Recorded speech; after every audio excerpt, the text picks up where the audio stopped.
வணக்கம்ங்க. இன்றைக்கி நம்ம பார்க்க போகிறது கட்டாயம் எல்லாரும் செய்து பயன்பெறக்கூடிய பாகற்காய் ஊறுகாய். இது ஒரு 3 மாதம் வரைக்கும் வச்சு நம்ம பயன்படுத்தலாம். அதோடைய சத்துக்கள் இழக்காமல், அதே மாதிரி கசப்பு இல்லாமல் இந்த பாகற்காய் ஊறுகாயை எப்படி முறையாக செய்கிறது அப்படின்றத பார்க்க போகிறோம். கட்டாயம் பாகற்காய் உணவில் சேர்த்துக்க வேண்டியவங்க இதில் தினம் 1 ஸ்பூன் எடுத்துக்கிட்டால் போதுங்க.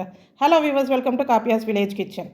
இப்போ பாருங்கள், இந்த பாகற்காய் ஊறுகாய்க்கு நாட்டு பாகற்காய் தான் ரொம்ப முக்கியம். நீங்கள் ரொம்ப பெரிய பெரிய பாகற்காய் ப்ரீடர் வெரைட்டிஸ் அது வாங்கக்கூடாது. அது சரியாக இருக்காது ஊறுகாய்க்கெல்லாம். இந்த மாதிரி நாட்டு பாகற்காய், இதை விட சின்னதாக இருந்தாலும் சரி, குட்டி குட்டி பாகற்காயாக இருந்தாலும் சரி, அந்த மாதிரி நாட்டு பாகற்காயை வாங்கிக்கோங்க.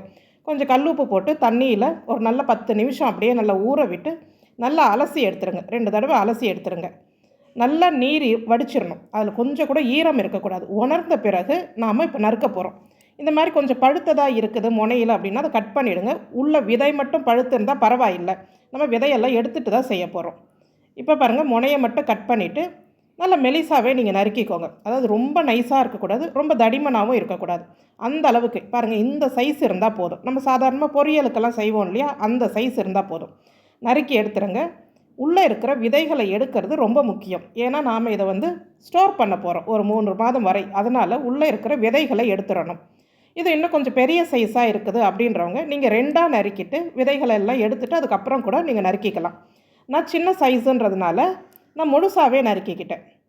இந்த மாதிரி நீங்கள் நறுக்கி எடுத்து அந்த விதைகள் எல்லாம் எடுத்து வச்சுருங்க.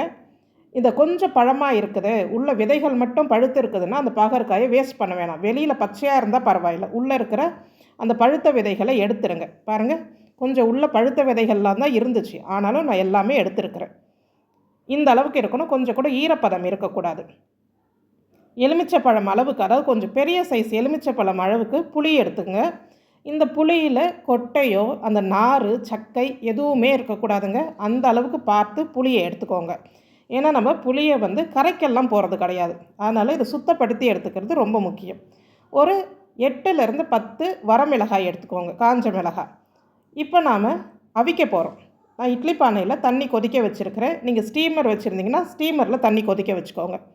இப்போ இது மேலே தட்டு வச்சுட்டு இப்போ நாம் நறுக்கி வச்சுருக்கிற பாகற்காய், விதை நீக்கின பாகற்காயில் எல்லாமே அதில் சேர்த்துடலாம். இதை துணி போட்டு அவிக்கணும்னு கிடையாது. நம்ம இதில் சாதாரணமாக பிளேட்டில் வச்சு அவிச்சிடலாம். ரொம்ப குழையெல்லாம் அவிச்சிடக்கூடாதுங்க, அது ரொம்ப முக்கியம். அதே மாதிரி பாகற்காயோட நிறம் மாறிடக்கூடாது. அதனால் அவிக்கிற பதம் ரொம்ப முக்கியம். நான் இதுலேயே புளியையும் காஞ்ச மிளகாவும் சேர்த்து வச்சு அவிச்சிட போகிறேன். கரெக்டாக இதை மூடி போட்டு ஒரு 7லேருந்து 8 நிமிஷம் நல்லா அவிச்சிங்கன்னா போதும், ஃபுல் ஃப்ளேமில் வச்சு. அதுக்கு மேலே நீங்கள் இதை அவிக்கக்கூடாது. சில பாகற்காய் சீக்கிரமே வேகும். அதனால் ஒரு 5 நிமிஷத்துலேருந்து செக் பண்ண ஆரம்பிச்சிருங்க. எனக்கு கரெக்டாக ஒரு 7 நிமிஷம் வெந்துச்சு. இப்போ பாருங்கள், பாகற்காய் எடுத்து நம்ம அழுத்தினா தான் அது உடையணும். அந்த பதத்தில் இருந்தால் போதும். இந்த அளவுக்கு வெந்திருக்கணும். ரொம்ப சாஃப்டாலாம் ஆகிடக்கூடாது. இப்போ இதை எடுத்து நாம் ஆற வச்சிடலாம். இப்போ அதை ஆறிக்கிட்டு இருக்கிற நேரத்துக்குள்ளே ஊறுகாய்க்கு பொடி ரெடி பண்ணிடலாம். அதே வெந்தயம், கடுகு தாங்க. ஆனால் இதில் நாம் வெந்தயம் குறைவாக சேர்க்கணும். பாகற்காய் கசப்பு இல்லையா, நான் 1 ஸ்பூன் வெந்தயம் 3 ஸ்பூன் கடுகு எடுத்துருக்கிறேன். அதாவது 1 பங்கு வெந்தயத்துக்கு 3 பங்கு கடுகு எடுத்துக்கோங்க, நீங்கள் எவ்வளோ அளந்தாலும். எடுத்து இது நல்லா கடுகு பொரியிற வரைக்கும் நல்லா வறுத்துருங்க. கடுகு ஃபுல்லாகவே பொரிஞ்சு வந்துடட்டும். ஏன்னா கடுகு வெந்தயம் ரெண்டுமே கொஞ்சம் கசப்புத்தன்மை உடையது, பாகற்காயும் கசப்புத்தன்மை உடையது. அதனால் ஓரளவுக்கு நல்லா பொரித்து எடுத்துகிட்டே நாம் பொடி பண்ணிக்கலாம். இந்த கடுகு வெந்தயம் பொரித்ததை ஆற விட்டுட்டு பொடி பண்ணி எடுத்து வச்சுக்கோங்க. இப்போ நாம் அவித்து எடுத்த பாகற்காயில் ஏதாவது அந்த ஆவி நீர் இருந்துச்சுன்னா கூட ஃபுல்லாக வடிகட்டிடுங்க ஒரு சன்னியில் போட்டு. அதுக்கப்புறம் இந்த மாதிரி நல்லா உணர விட்டுறணும். இப்போ புளி காஞ்ச மிளகாய் ரெண்டுத்தையுமே தனியாக எடுத்துருங்க, பாகற்காயை தனியாக வச்சுருங்க. பாகற்காய் நல்லா உணரட்டும், அதில் ஈரத்தன்மை இருக்கக்கூடாது. அவ்வளோதான். இப்போ நாம் இந்த புளியும் காஞ்ச மிளகாய், கல்லுப்பு இதெல்லாம் சேர்த்து அரைக்க போகிறோம். நான் காஞ்ச மிளகாயில் அந்த காம்பெல்லாம் கிள்ளி எடுத்துடுறேன் நான். இப்போ முதல்ல நாம் வறுத்து வச்ச கடுகு வெந்தயம் அதை ஃபஸ்ட்டு பொடி பண்ணிவிடுங்க மிக்ஸி ஜாரில். அதுக்கப்புறமா இதெல்லாம் நாம் அரைச்சிக்கலாம். கல்லுப்பு ஒரு 3 ஸ்பூன் அளவுக்கு எடுத்து வச்சுருக்கிறேன். பத்தலைன்னா நம்ம நடுவில் சேர்த்துக்கலாம். இப்போ பாருங்கள், ஊறுகாய் பொடியை முதல்ல நான் பொடி பண்ணி எடுத்துகிட்டு வந்துடுறேன். ஏன்னா இது ட்ரையாக நம்ம அரைக்க போகிறோம் இல்லையா, அதனால். இப்போ இதே மிக்ஸி ஜாரில் மிளகாயும் கல்லுப்பும் சேர்த்து ஃபஸ்ட்டு பவுட்ரு மாதிரி அரைச்சிட்டு வந்துடுறேன். புளியை எல்லாத்தையும் சேர்த்துறாதீங்க, சில நேரம் மிளகாய் அரைப்படாது. அதனால் மிளகாயும் கல்லுப்பும் சேர்த்து முதல்ல அரைச்சிடுங்க. நாம் மிளகாய் தூளும் சேர்க்க போகிறோம். எனக்கு வரமிளகாய் இல்லைன்றவங்க அதை பற்றி கவலைப்பட தேவையில்லை. நீங்கள் வெறும் மிளகாய் தூளை மட்டுமே கடைசியில் சேர்த்துக்கலாம். ஆனால் எப்போவுமே இந்த மாதிரி ஊறுகாய்க்கு வரமிளகாய் கொஞ்சம் சேர்த்து அரைச்சி சேர்க்கும் போது நல்லா இருக்கும். இப்போ புளியை சேர்த்து நாம் இப்போ அவிச்சோம் இல்லையா தண்ணி, அந்த சுடு தண்ணியை கொஞ்சமாக சேர்த்து இந்த மாதிரி நைஸாக பேஸ்ட்டாக அரைச்சிடுங்க. இப்போ ஒரு வாணலி சூடு பண்ணிவிடுங்க. நான் ஒரு 150 ml நல்லெண்ணெய் சேர்க்குறேன். நல்லெண்ணெயில் செய்யும் போது தான் இது சுவையாக இருக்கும். கண்டிப்பாக நல்லெண்ணெய் சேர்த்து செய்யுங்க. எண்ணெய் காஞ்சதும் ஒரு 1.5 ஸ்பூன் அளவுக்கு கடுகு சேர்த்துருங்க. கடுகு பொரிஞ்சதும் இதில் நம்ம வேறு எதுவுமே சேர்க்க போகிறது இல்லைங்க. பூண்டு, கருவேப்பிலை அந்த மாதிரி எதுவும் சேர்க்க போகிறதில்ல. பாகற்காயை நேரடியாக சேர்த்துடலாம். நம்ம அவிச்சு எடுத்து வச்சுருக்குறோம் இல்லையா, அந்த பாகற்காய்களை எல்லாத்தையுமே அந்த எண்ணெயில் சேர்த்துருங்க. இந்த பாகற்காயில் எண்ணெயில் சேர்த்துட்டு நாம் வதக்கும் போது எண்ணெய் எல்லாமே என்னமோ கொஞ்சம் அந்த பாகற்காய் இழுத்த மாதிரி தெரியும். அதனால் அது ஒரு 6-7 நிமிஷம் நீங்கள் அப்படியே அந்த எண்ணெயிலே வதக்கணும். பாகற்காய் நிறம் மாறக்கூடாது, ப்ரௌன் நிறத்துக்கு கொஞ்சம் கூட வரக்கூடாது. இதே பச்சை நிறம் தான் இருக்கணும். ஃபுல் ஃப்ளேம்லேயே வச்சு தாராளமாக நீங்கள் வதக்கலாம். ஏன்னா பாகற்காய் ஏற்கனவே நாம் ஆவியில் அவிச்சிருக்கிறோம். நீங்கள் லோ ஃப்ளேமில் வச்சு வதக்குறேன்னு சொல்லிவிட்டு பாகற்காயை மேலும் வேக வச்சிடக்கூடாது. அதனால் ஃபுல் ஃப்ளேமில், எண்ணெய் நல்லா சூடாக இருக்கும் போது ஃபுல் ஃப்ளேமில் போட்டு இந்த பாகற்காய்களை நல்லா வதக்குங்க.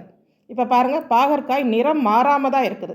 இந்த அளவுக்கு இருக்கணும். இப்போ எண்ணெயும் பாருங்கள் நல்லா அப்படியே இழுத்த எண்ணெய் வெளியிட ஆரம்பிச்சிருச்சு. இதே மாதிரி ஒரு 5 நிமிஷத்துக்கு விட்டுருங்க. இந்த பக்குவம் இருந்தால் போதுங்க. இதுக்கு மேலே நிறம் மாறக்கூடாது.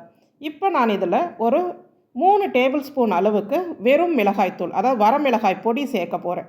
ஏன்னா நாம் அரைச்ச காஞ்ச மிளகாய் மட்டுமே இதுக்கு பத்தாது.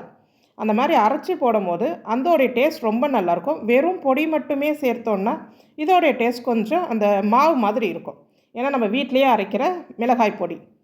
நீங்கள் உங்கள் காரத்துக்கு தகுந்த மாதிரி பார்த்துக்கோங்க. வரமிளகாய் பொடி ஒரு 3 டேபிள் ஸ்பூன் சேர்த்துருக்கிறேன்.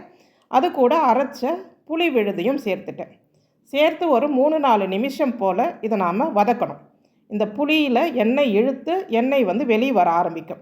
நம்ம காப்பியாஸ் வில்லேஜ் கிச்சன் சேனலில் இந்த மாதிரி மிளகு தொக்கு, அதேமாதிரி தக்காளி ஊறுகாய், இஞ்சி ஊறுகாய், நெல்லிக்காய் தொக்கு இது எல்லாமே போட்டிருக்கிறோம்.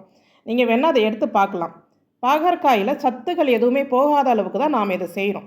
இப்போ இந்த அளவுக்கு வதங்கின பிறகு நாம் அரைச்ச ஊறுகாய் பொடியில் ஒரு 3 ஸ்பூன் சேர்த்துக்கிட்டேன். உப்பு பத்தலைன்றதுனால 1 ஸ்பூன் உப்பு சேர்த்துக்கிட்டு 2 டேபிள் ஸ்பூன் அளவுக்கு நாட்டு சர்க்கரை சேர்த்தாச்சு. அவ்வளோதாங்க. அறுசுவையும் இந்த பாகற்காய் ஊறுகாயில் இருக்குது. உப்பு, புளிப்பு, காரம், துவர்ப்பு, இனிப்பு, கசப்பு எல்லாமே இதில் அடங்கிடுதுங்க. அவ்வளோ ஒரு சுவையான ஊறுகாய். பாகற்காய் அவிச்சு நீர் வேஸ்ட் பண்ணலை. அதே மாதிரி மொறுன்னு எண்ணெயில் போட்டு வறுத்தடலை. அந்தளவுக்கு பாகற்காயோட தன்மை மாறாமல் நாம் இந்த ஊறுகாய் செய்கிறோம். பாருங்கள், இதெல்லாம் சேர்த்து வதக்குனதும் அந்த எண்ணெயெல்லாம் உள்ளே எடுத்து தெளிய ஆரம்பிச்சிடும். அவ்வளோதாங்க, நம்மளுடைய பாகற்காய் ஊறுகாய் பக்குவமாக ரெடி ஆயிடுச்சு. இதே முறையில் நீங்கள் செய்து வச்சிட்டிங்கன்னா, நீங்கள் ரெஃப்ரிஜரேட் பண்ணுறீங்கன்னா 3 மாதம் வரைக்கும் தாராளமாக ரெஃப்ரிஜரேட் பண்ணலாம். அதுக்கு மேலே தங்காதான்னு கேட்காதீங்க, தாராளமாக தங்கும். ஆனால் இந்த மாதிரி காய்கறிகளை சேர்த்து ஊறுகாய் செய்யும் போது அதிகபட்சமாகவே ஒரு 3 மாதம் வரைக்குமே வச்சு பயன்படுத்துங்க. இதை நீங்கள் ரூம் டெம்பரேச்சரில் வெளியிலே வச்சிங்கன்னா 1 மாதம் வரைக்கும் தாராளமாக வச்சு பயன்படுத்தலாங்க. தினம் 1 ஸ்பூன் போதும். இந்த மாதிரி பாகற்காய் உணவில் சேர்த்துக்கணும்னு நினைக்கிறவங்க இதை மாதிரி செய்து வச்சு பயன்படுத்தலாம். சாதத்தில் சேர்த்தும் சாப்பிடலாம், இல்லை நீங்கள் சாதத்துக்கு சைட் டிஷ்ஷாக தொட்டுட்டு சாப்பிடலாம். அவ்வளோ ஒரு சுவை இருக்கும். செய்துட்டு ஒரு 2 நாள் கழித்து இதை நீங்கள் சாப்பிட்டு பாருங்கள், கசப்பே தெரியாதுங்க. 100% கேரண்டியாகவே சொல்லலாம். எல்லாருக்குமே பிடித்த மாதிரி இந்த பாகற்காய் ஊறுகாய் இருக்கும். நம்ம காப்பியாஸ் வில்லேஜ் கிச்சன் சேனலை பார்க்குறவங்க அனைவரும் இந்த பாகற்காய் ஊறுகாயை செய்து பயன்பெறணும். உங்களுக்கு இந்த பதிவு பிடிச்சிருந்ததுன்னா நம்ம சேனலுக்கு ஒரு லைக் பண்ணுங்கள். நன்றி.